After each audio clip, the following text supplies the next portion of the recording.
Hello wonderful person, this is Anton, and today we're going to be discussing what's known as a gravity battery. And specifically this right here, this unusual looking tower that's in reality a gravity battery. Something that a company known as Energy Vault has now actually developed and is trying to sell to a lot of different bidders. But more specifically, we're going to be discussing the idea behind these gravity batteries, how they operate, and more importantly, how they might transform the future of humanity. But let's start small. Actually, this small. Now you might have seen a grandfather clock before, but this is actually a good example of how humans have learned to use gravity to operate something and to produce energy. The pendulum in the clock here generates all of its energy from essentially the gravity of planet Earth. And this idea of gravity as energy allowed us to produce things like, for example, hydroplants. A hydroplant or a dam operates entirely on the idea of gravity generating energy, with the motion of water generating energy by driving the turbines.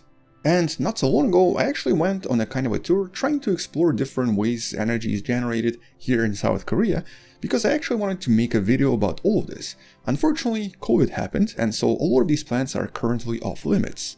But during that time, when I was exploring various plants, I discovered some really awesome ideas and some really interesting constructions that are currently used to either generate or store energy. For example, Korea actually has the world's largest tidal wave energy generator. It generates energy through the tides, and we'll talk more about this in some of the future videos because I actually wanted to dedicate an entire video to this.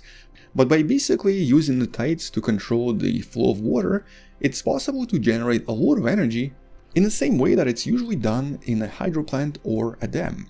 And so a lot of countries around the world right now are basically trying to find new ways to generate energy without the use of fossil fuels. That's obviously the priority for a lot of countries out there. But generating energy is one thing. The other thing is, how do you actually store it?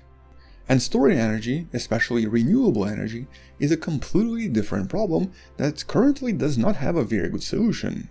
And that's mostly because a lot of renewable energies like solar energy or wind energy is not really constant. It usually deviates with time and sometimes depends on certain conditions.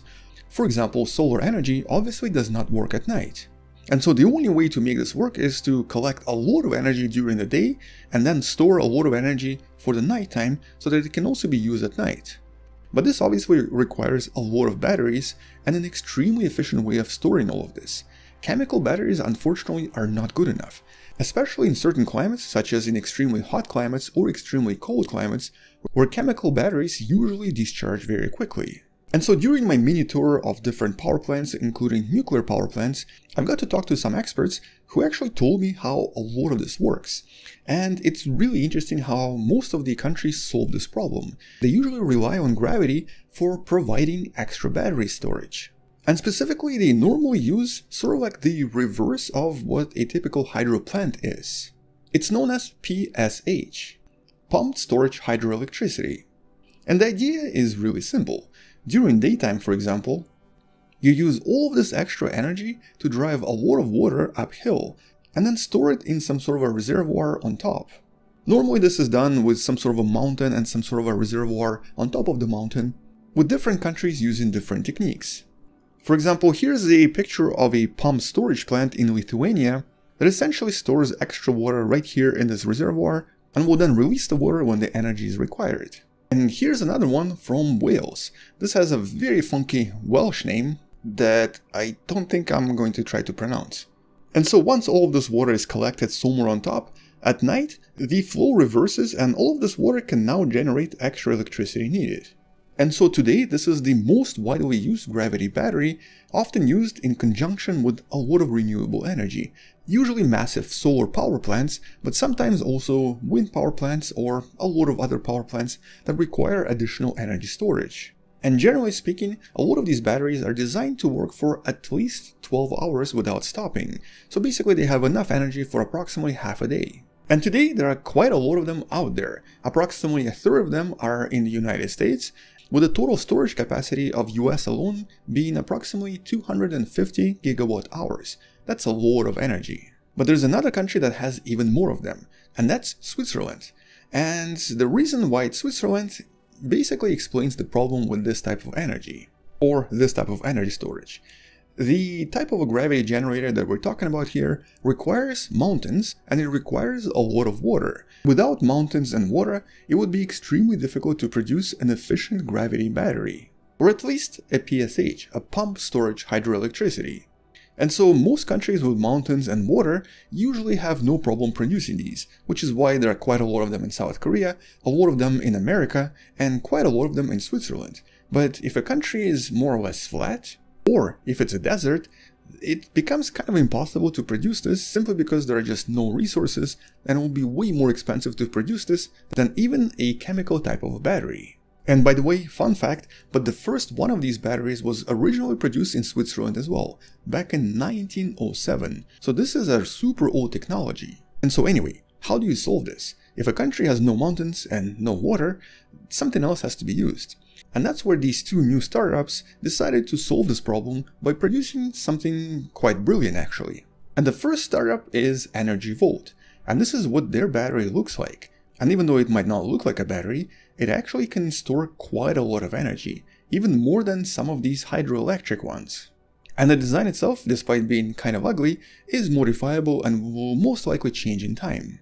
Okay, so how exactly does this work, and what exactly are they trying to achieve here? Well, in essence, it's an automated crane that picks up various blocks and stores them on top, with these blocks acting as potential energy.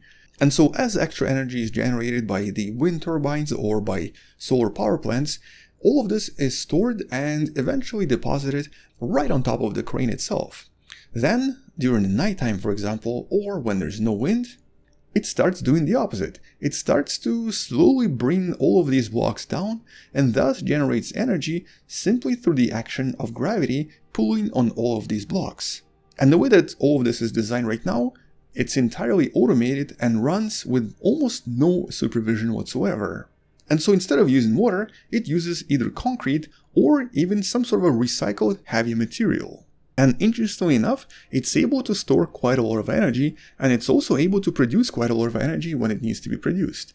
So the capacity here is pretty high, with a total output of approximately 5 megawatt, meaning that it can supply energy to a small town. And as you can see from this video, they already have a first functioning prototype currently located in one of the cities in Switzerland. This tower is approximately 110 meters in height and is able to move very massive concrete blocks, approximately 35 ton each. The total storage here is approximately 80 megawatt hours of energy. More importantly, this company has officially signed their first commercial deal, meaning that they're going to be producing these for some of the energy companies in Europe. And at the moment, they're designed to be powered entirely by solar energy and then store all of this energy for nighttime use. And from what we know so far, the next tower is going to be somewhere in Louisiana, with a total storage capacity of nearly 500 megawatt hour. That's a lot of storage. It will be enough to power a somewhat small city. And it's expected to start operating sometime next year in 2022. And they also are planning to build at least one in Ohio and at least one in Canada somewhere in British Columbia. So this is a super exciting project, and I'm really looking forward to see where all of this goes. And interestingly, this is even a little bit more efficient than the PSH I previously mentioned. Unlike the hydroelectric energy storage, this has slightly more efficiency in terms of storing energy and in terms of then retrieving it from the blocks themselves. The overall efficiency here is approximately 85% versus about 75% for a hydroelectric plant. But that's not the only company doing this. There's a company somewhere in the UK known as Gravitricity, and they have a somewhat similar but a slightly different concept of gravity energy. They're planning to rely on abandoned, very deep mine shafts, usually several kilometers in depth. And instead of using a crane and a bunch of blocks, they're going to be lowering one single block deep into the mine shaft, with the block itself being anywhere from about 500 to even 5,000 tons in mass. And by essentially moving this block just a few centimeters deep into the mine, it's able to generate a tremendous amount of electricity, or vice versa, it's able to store a tremendous amount of electricity as the block is lifted from the bottom, with the current model being able to store approximately 10 megawatt hour of energy. But this particular project is still in its infancy and is still looking for more investors. Specifically though, it's also sort of reliant on these abandoned mines, so obviously only some countries are going to be able to produce this. Nevertheless, it shows us that this is a really exciting time for innovation and for a lot of new technologies and a lot of new concepts that are going to be appearing just to help us transition from the idea of fossil fuels and chemical energy to the idea of renewable energy and renewable storage. And so I'm actually kind of excited to see where all of this goes in the next 5 years. But I guess until we learn more, or until some other company invents or designs something else incredible, that's all I wanted to mention. You can find all of the links for each of the companies and their projects in the description below, and subscribe if you still haven't, share this with someone who loves learning about space and sciences, and maybe come back tomorrow to learn something else. Maybe support the channel on Patreon by joining the channel membership, or by buying the Wonderful Person t-shirt you can find in the description. Stay wonderful, I'll see you tomorrow, and as always, bye bye. Fefestiniog Power Station.